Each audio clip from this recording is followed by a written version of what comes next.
Por ser isso, coxinha, você nunca vai abrir um Loucos por Coxinha desse nem em um shopping no Brasil.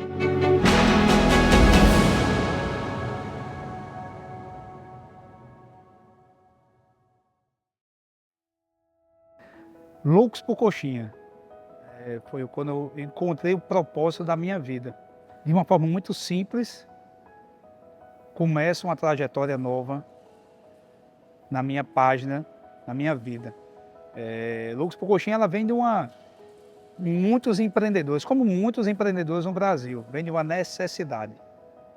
Eu tinha fechado uma empresa, melhor dizendo, eu tinha quebrado uma empresa e precisava voltar a empreender, como muitos empreendedores no nosso país, e fui buscar uma alternativa, uma opção para empreender. E nessa opção, eu conheci alguns mercados em São Paulo e terminei vendo algumas opções de comida servida no cone, lá na 25 de março, e eu disse, poxa, por que não?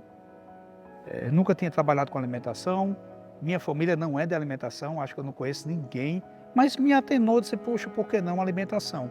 E alimentação é muitas pessoas que eu vejo que querem começar a empreender, começam pela alimentação. Eu queria alguma coisa que não fosse moda, e aí vem a coxinha. Coxinha não tradicional, não aquela coxinha de 120 gramas, 200 gramas, mas sim uma coxinha que fosse pequena, que fosse fácil de comer, e que agradasse o público que eu queria atender, que era criança. Então, desde que eu pensei no modelo do Loucos por Coxinha, era voltado para crianças. Volto dessa viagem já decidido que ia ser coxinha no modelo de cone, mas não tinha nome. Busquei algumas pessoas que quisessem entrar comigo, recebi muito não, muita gente não acreditava, eu acho que não acreditava no meu passado, que eu já tinha quebrado, e não acreditava no projeto coxinha. Até então não tinha um modelo do negócio montado, não sabíamos, eu não sabia o que ia ser. Só que eu via que eu precisava de um sócio, uma pessoa que pudesse compartilhar informações, que pudesse entrar com recurso, que eu também não tinha. E aí veio o Vitor, meu atual sócio, uma pessoa que também estava num momento de decisão de sair da empresa onde trabalhava e começar a empreender. E aí começamos a desenhar esse projeto, eu convidei ele, disse, e aí Vitor, topa vender coxinha comigo? Vamos começar ali no bairro do Alecrim. Qual é o modelo? O modelo vai ser carrinho, porque a gente não tem dinheiro para... Não tinha nem dinheiro nem crédito. E aí ele topou na hora, então sempre foi um parceiraço, Vitor, vamos completar agora 10 anos. Tudo o que eu dizia, vamos para cá, ele bora, vamos para cá, bora, vamos frear, freia, vamos diminuir aqui, diminui, vamos fechar, fecha. Então ele sempre foi muito parceiro comigo. Quando ele topou, eu convívio dentro de casa, quem é apaixonada e louca por coxinha sempre foi minha esposa. Nessa crise que eu estava passando, eu estava desmotivado, eu estava cabeça baixa, achando que nada dava certo na minha vida, todo mundo contra, só pensava no lado negativo. Até que minha esposa olhou para mim e disse, vamos vender coxinha. Vamos pensar aqui no nome de coxinha, isso já era à noite. E aí deitamos na cama e começou a pensar em nomes de coxinha, Mix Coxinha, Max Coxinha, Box Coxinha, Coxinha no Cone. Então todo tipo de... Até que cansou, eu falo que era um brainstorm, até que a gente cansou e ela olhou para mim e disse, eu não sei qual vai ser o nome não. Só sei que eu sou louca por coxinha e qualquer nome pode ser. E aí quando ela falou louca por coxinha, eu disse, poxa, louca soava não tão bem, mas loucos. E aí na mesma hora eu fui lá, o pessoal procura muito na rede social, eu fui no INPI, né? Naquela hora eu olhei no INPI, estava liberado como registrar no INPI, registrei a marca Loucos por Coxinha e assim surge o nome Loucos por Coxinha. No dia seguinte eu procurei um design, amigo meu, eu preciso fazer uma marca, Loucos por Coxinha voltada para o público criança. E aí ele fez a primeira marca, não é essa que a gente usa, mas em questão de horas ele fez essa marca. Aí são coisas divinas, né? Eu acho que é Deus operando, dizendo assim, e ele deu a marca perfeita, que é a que existe até hoje. Surgiu Loucos por Coxinha. Erros. Eu acho que quando vem vídeo, o pessoal fala muito de acertos, o que deu certo. Mas poucas pessoas falam do que não deu certo. Tiveram vários. Na vida na vida de qualquer empreendedor, na minha vida, até hoje, completando 10 anos aí de Loucos por Coxinha, né? Mas eu venho desde os 15 anos, eu errei muito. E erro muito. E vou continuar errando. Eu acho que o erro nos dá a chance de reaprender, né? De reanalisar, de olhar para trás e dizer, poxa, eu errei aqui, o que é que foi que eu errei? E aí, eu acho que o maior erro ali no início foi o modelo escolhido. Mas eu não posso dizer que foi um erro, foi uma necessidade. Eu não tinha dinheiro para começar com o quiosque que eu tenho hoje. Mas eu comecei com um carrinho. E aquele erro se transformou num acerto. Porque foi do carrinho que me deu uma base muito sólida. Foi ali que eu comecei a entender quem era meu cliente, né? Começou a formar fila nos meus carrinhos. Por mais que os erros vinham, o erro da insegurança jurídica, eu não podia ter carrinho. Eu fui expulso por vários lugares de carrinho dentro da cidade. Falar de dores, eu acho que dor e erro tem muita correlação, várias dores. Eu lembro no começo, a gente não produzia. Quando eu falo a gente, eu e meu sócio, nós não produzíamos porque não tinha dinheiro para produzir, mas era um grande sonho a gente produzir. E aí a gente comprava de um terceiro, armazenava e vendia no bairro do Alecrim. Nessa época era eu e ele, 2 carrinhos. E eu lembro um belo dia que Vitor me liga e disse, Pablo, toda a nossa mercadoria azedou.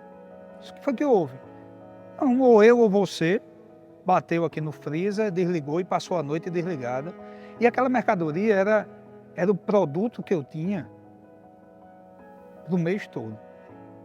E eu não tinha mais dinheiro para comprar, né? E aí eu tinha 2 opções. Era a opção de usar a mercadoria, que é uma das coisas que eu nunca pensei, nunca penso, cara. Sempre prezei pela segurança do alimento, ou descartar e negociar com o meu fornecedor, e foi assim que a gente fez. E aí tem muitas centenas de erros, mas tem algumas coisas marcantes, sabe, que uma bela noite eu vi, a gente já tinha aí 12 carrinhos espalhados na cidade, e aí eu ligo para Vitor e disse, Vitor, dá mais não. Essa fase eu falo muito que é a fase do 0 a 1. É você ser nada e ser um pouquinho conhecido. As pessoas começaram a conhecer, as pessoas começaram a valorizar o seu negócio.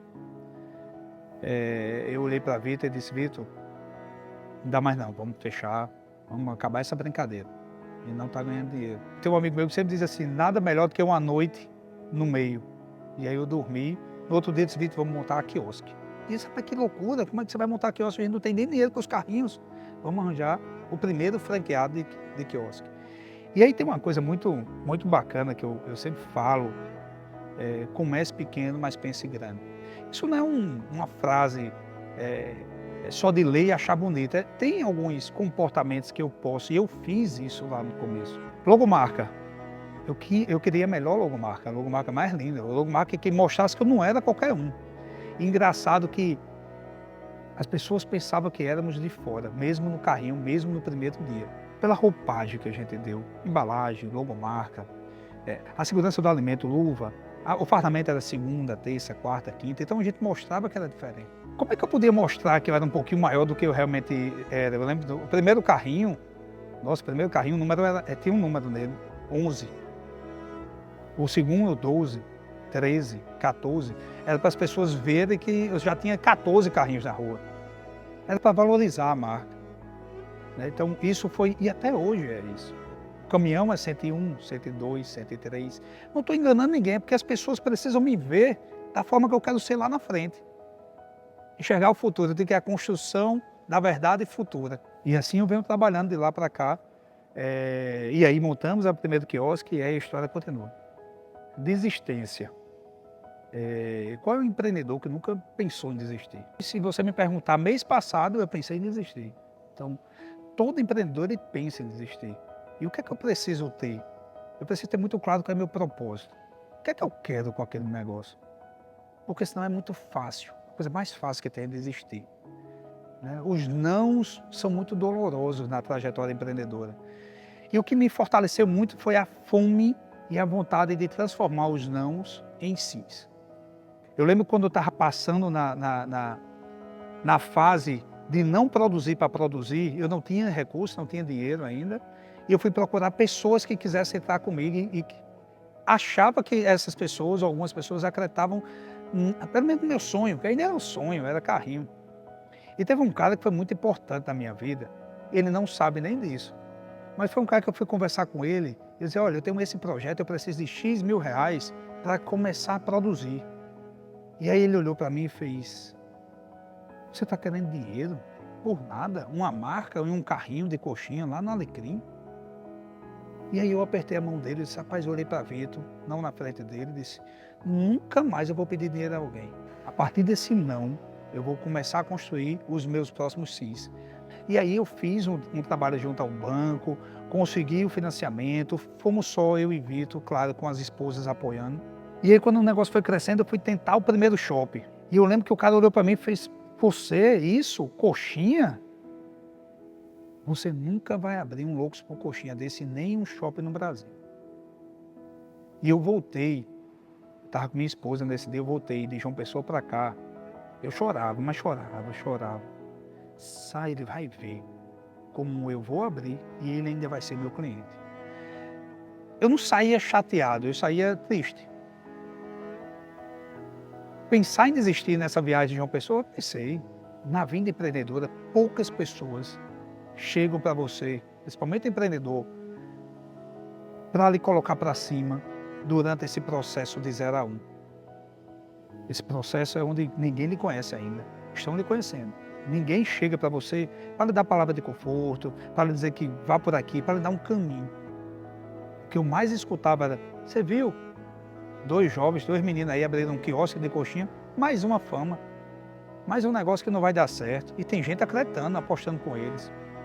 Hoje essas mesmas pessoas batem nas minhas costas e dizem, eu sempre acreditei.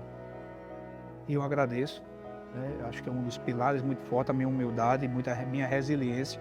Muito obrigado, eu sempre soube da sua torcida. Porque muita gente torceu e muita gente torce. Eu acho que quem mais torceu pelo sucesso do Loucos por Coxinha, que ainda não é sucesso, foi o cliente. Quer ver uma coisa que não me deixou desistir?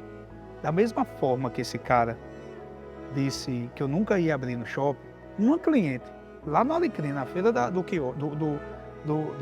carrinho, olhou para mim e fez, menino, ninguém sabia que era Pablo, vocês não deveriam estar aqui não, você deveria estar nos melhores shoppings do Brasil. E aí a fase da desistência vai mudando, o empreendedor ele lidar com pressão, você sabe que você vai tomar uma decisão que pode interferir na vida de pessoas, sejam elas clientes, sejam elas colaboradores, funcionários. Então, uma decisão errônea pode ser o fim do seu negócio. E eu tive que tomar várias decisões. Até hoje eu tenho que tomar várias decisões e muitas vezes sozinho. A vida do empreendedor ela é muito solitária. Muitas vezes eu preciso estar só para pensar, para refletir, para buscar força e dizer qual a decisão eu vou tomar. Seja numa contratação, seja numa rescisão de contrato, seja num passo de aumentar, de crescer, seja no passo de diminuir. Eu falo muito que todo empreendedor, ele precisa ter a saúde mental muito ativa, muito boa para enfrentar os desafios. E para isso eu tenho como me autoconhecer, quem eu sou, né? Qual o meu propósito de vida, o que é que eu quero, por que eu amo o Loucos por Coxinha. O Loucos por Coxinha transformou a minha vida, como transforma a vida de muitas pessoas. Hoje são centenas de pessoas que trabalham junto com o propósito do Loucos por Coxinha. Mas não é só por ser Loucos por Coxinha, por ter transformado a minha vida ou a vida de outras pessoas. É muito mais que isso. É enxergar o cliente fã, apaixonado pela marca e pelo produto do Loucos por Coxinha. E eu sou apaixonado pelo produto do Loucos por Coxinha, o que a gente entrega. A coxinha feita na hora, os churros, o quibe, os churritos. Quando eu vejo criança que chega ao shopping e vibra com a marca, mamãe, papai, Loucos por Coxinha, aquilo ali me enche de vontade de querer mais.